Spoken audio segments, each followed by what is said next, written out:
Well, as promised earlier, we now turn to Neil Melancon for more on the state of the Louisiana ag economy in this week's Bottom Line. The Bottom Line is brought to you by the Cotton Board, strengthening the fiber of our industry. Hopefully you got two things out of Avery's story earlier. The first is that the ag economy will not expand like it did in the previous 2 years. And the second thing is, it's just very hard to be an ag economist. I feel for Dr. John Westra. All signs were pointing to 2014 being a contracting year, but fortunately, prices stayed firm through most of the year, enough to give some growth. Once again, Dr. Westra is predicting a contraction of the ag economy for 2015, and this time he's going to be right. Prices have fallen past the point where we can show growth for this year. I don't want to alarm folks with this. It's not going to be a disaster, but as Westra points out, there's just too much grain out there right now for prices to rise much. In particular, two of the major commodities that we have in the state, in terms of acreage, let's say, soybeans and corn, at least until last year, two of the major commodities in terms of surface area planted and harvested. And so there's a lot of things going on there right now with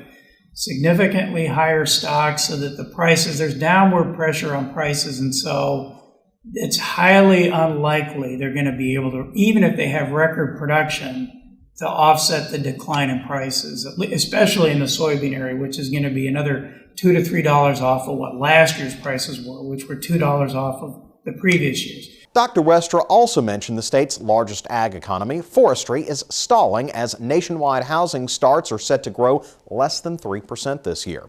The bottom line here is the numbers this time not only don't add up, but the sort of growth we would need to see, we would have to be at an unprecedented level in production, basis levels, exports, and favorable outside markets. It's not that it couldn't happen, but it's just like what every farmer knows. When you've had a really good crop year, it's almost always followed by a not so good one. And Avery, of course, I know we saw this in your story earlier, but one of the things to highlight here is the fact that this ag economy has just been growing and growing, and it's been based on, these super prices outside of Louisiana that we just have no control over. We get a good thing by growing early, but unfortunately it's the Midwest that kind of dictates where we go economically. I want to touch on something that's kind of near and dear to your heart.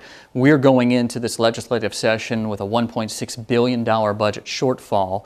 That's going to impact our ag centers, both Southern and LSU, when it comes to research and development. How much of a cut to that investment in R&D is going to impact our ag economy come the future? Well, it's going to be a huge impact. I mean, maybe not in the short term, but how many of these new rice varieties, how many of these new sugarcane varieties, how many of these new varieties as a whole come out of the research from LSU? And that's our economic impact right there, especially just selling those varieties nationwide. Well, thank you very much, Neil Melancon, for your insight and analysis. Well, that does it for this edition of TWILA. Be sure to join us next week when A.J. Sabine will take us to the state capitol for the start of the 2015 Louisiana legislative session. With a $1.6 billion budget hole, it's going to be a very tough session. Until then, you can watch any of our stories online on our website, twilatv.org, and be sure to follow us on Twitter and like us on Facebook. For all of us here at TWILA, I'm Avery Davidson. Thank you for joining us. We hope to see you again right here next week.